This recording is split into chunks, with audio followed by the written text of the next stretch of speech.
This is an unusual story, but in 1997, a program called Puppies Behind Bars was started as a way for convicted criminals to do community service. The job entails the men and women in the program to love, cuddle, and train future seeing eye and explosive detection dogs. And surprisingly, the dogs that are raised within the New York State prison system turn into some of the best working dogs in the world.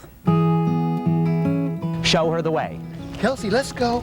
Those are good girls. Puppies Behind Bars trains inmates to raise guide dogs for the blind or explosive detection dogs for law enforcement. Specifically, we provide dogs to NYPD Bomb Squad. The obedience comes from weekly sessions with professional trainers and, of course, the 24/7 attention of the inmates. Let him go over with him. Lots. Michael pet him. Good boy. So the dogs learn the basic commands of sit, come, stay. But the hardest part of the job, according to these guys, it's not what you'd expect. The hardest part for the men is letting them go. Good boy, Zachary. Good boy. Well, I'm just consistent. I like playing with the dog. I like letting him be a puppy. Yet there's a lot of work involved, yet I try not to make it like a work day. Good, Miguel. Nice. That looks really nice. Consistency pays off with a 50% success rate on par with the national average, and the benefits extend even further. What this program has done is shown law enforcement that inmates can do something right. In essence, there's a partnership over these dogs from two very unlikely groupings of people. Paul Phillips is raising his second puppy. The first is now a seeing eye dog. I have a blind niece. That's one of the reasons why I got involved in this program. But it's nice to know that you're doing something that's going to go out beyond these facilities and help society. It's a way for them to say that I'm sorry, I've made a horrible wrong in my past and now I'm doing something right. He'll be leaving on the 23rd of next month. You got to be incredibly proud, right? Yes, I am. I'm definitely proud of Percy, that is. Yeah. Percy the puppy. Okay, Puppies Behind Bars is a non-profit organization that depends on donations from supporters to feed and look after the puppies while they are being trained by the inmates. For information on the program, you can check 7online.com. Of course, the cleanup from the storm is well underway, but that doesn't mean that negotiating on foot in the city was exactly easy today. I hit the streets to get some techniques on negotiating in the snow. In the deep stuff, you have to look for other people's footprints, and it's pretty much packed then there. What is the secret to getting around today? Just go. Just go? Just go. No secret, just, and no more walkers, same thing. With snow like this and slush like that, some people were doing a little extra planning today. So you've chosen the route underneath the barrier here, underneath the scaffold. It's just keeping me a little more protected from the dropping snow. While others just went for it. You want to try it? Yeah, let's try it. Just follow me. Okay, here we go. But whatever way you went, the going was slow. Now, of course, a lot of getting around in weather like this is in the footwear. These, of course, would not be exactly appropriate unless, of course, you put something like this over top, but that might spoil the effect. Do I have the right footwear for today? In fact, yes. There's nothing sexier than a woman in high heels walking through high snow.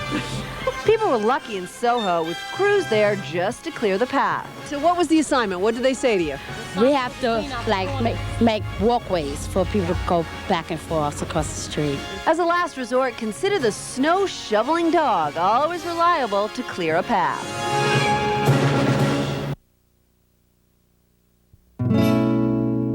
24 hours a day, 365 days a year, tugboats cruise the Hudson River, pushing and pulling. They help build New York, and they have no plans of ever going away.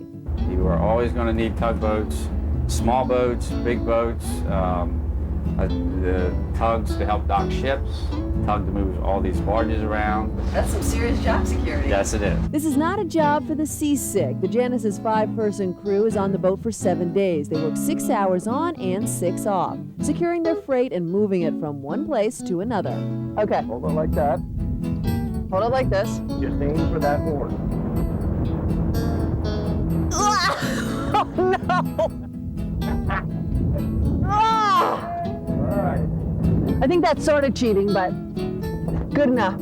Steering can be relaxing. There is no wheel to turn, only a tiller. Is it sensitive? Yeah. It's not like a car. I mean, it takes a few seconds to react.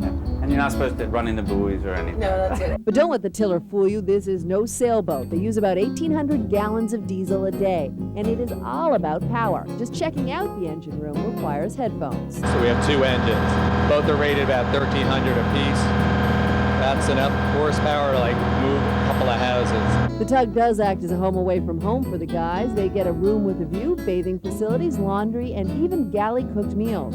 But it can be hard sometimes. I guess the hardest part is when we're out here for a holiday. If you're on for Christmas, then you're on for Christmas. The upside is your workday is all about cruising the river.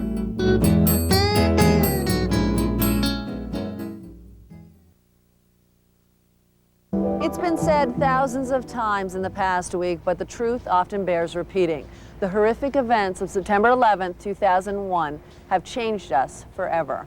On that unforgettable day, my morning began the way it began for millions of others, with a frightening phone call. At the end of the line was a trembling voice telling me to turn on the television. I live in New York City, but happened to be in Los Angeles, so I watched the shocking events unfold from my hotel room. Wanted to get back east, but obviously reluctant to fly, I decided to drive the 3,000 miles home. It's a religious war. We should just go over there and just make the place glow for a week. I think we are going to prevail. We're going after these bastards. I've just become a citizen, and I'm proud to be a citizen. Even though I wasn't born here, I want to go out there and fight. Cops are checking everybody. They are turning around the trucks. Who are y'all with? We work for VH1, and we're driving back. We all live in New York, so we're driving back there. Turn the camera off. Later that day, I arrived in Oklahoma City, a town that knows all too well about the horrors of terrorism. David Rice grew up here, but he worked on the 104th floor of the World Trade Center. At 8:30 a.m. that fateful morning, he called his kid sister to say that he was feeling good about his life. He's like, I just wanted to tell you, I'm just so happy. I'm so free. And I said, I'm so excited for you, David. I said, you know, it is 8:30 in the morning, and we'll just talk about this later. And he said, okay, I understand.